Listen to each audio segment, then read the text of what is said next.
the greatest gift my mother ever gave me?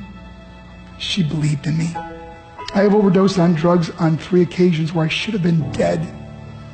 But I believe I was kept here for a reason. You show me your friends, I will show you your future. How do I know this? I hung out with losers, and I became the biggest loser of them all because I gave up everything I dreamt about as a little boy because of who I chose to surround myself with. My friends would drive me home at 2, 3, 4 in the morning. We'd be drunk and high, laughing in the car. We'd pull up in front of my house in New York. They go, Mark, the light's on. I go, oh man, my mother's up. See, my mom wouldn't go to bed until she knew her son was still alive. I'd walk in, she'd say, hi Mark, how was your night? I go, it was good, Mom, I'm just gonna go to bed. She goes, can I talk to you for a minute? I go, Mom, I'm tired, I'm just gonna go to bed. She goes, Mark, I haven't seen you all day and all night. Can I please talk to you? I said, man, just leave me alone. You bug me. I'd slam my bedroom door on the one person who believed in me. I was on a worldwide tour and we were wrestling overseas in Japan. After my wrestling match, I went upstairs in my hotel room and I fell asleep.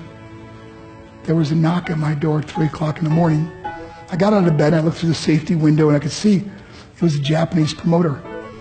So I opened the door and he said, Mark, you need to call home. There's been an emergency.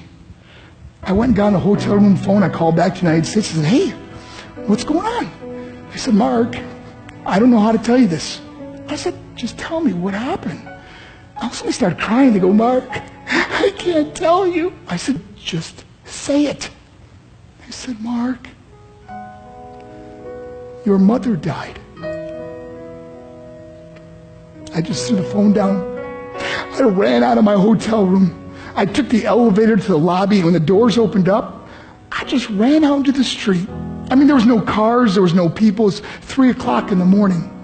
And I walked down the middle of a street in Hiroshima, Japan, and I remember looking up and just saying, Mom, I am so sorry. I flew home for her funeral, and I was so nervous to walk up to her casket, so I just stood way in the back. And I kept looking from a distance, and I kept thinking to myself, Mom, please wake up. Please get up. And then I finally got the nerve to walk up to her. And as I got closer, I could see my mom for the first time. I mean, she was so beautiful. She was dressed in white. I mean, she looked like an angel. And I just stood over and I said, Mom, you are my hero. Everything I am, everything I hope to be was because of you. You loved me so much. You gave me a life. You're the only one that ever believed in me. How did I repay her? By getting drunk, by getting high, by getting stupid, by hanging out with losers? For what? All she ever wanted to do was talk to me. I wish I could talk to you now, Mom. I wish you could see what I'm doing. Why couldn't I have been a better son? We are defined by our choices. But if you surround yourself with people involved in drugs and alcohol and pills, it's a dead end. I'm not here to preach to you. I'm here to tell you I lived that life. It leads to broken hearts, broken relationships, broken dreams, and death. For what? To get high? If you have a mother or a father, when you go home, tell them how much you love them. See, my whole life was about being rich and famous. I had to be a millionaire.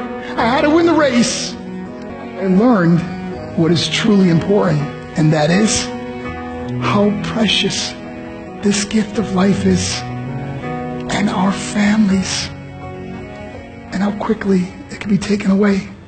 See, I no longer live in time. I live in moments. See, it's not what's in your pocket that matters. It's what's in your heart that truly matters.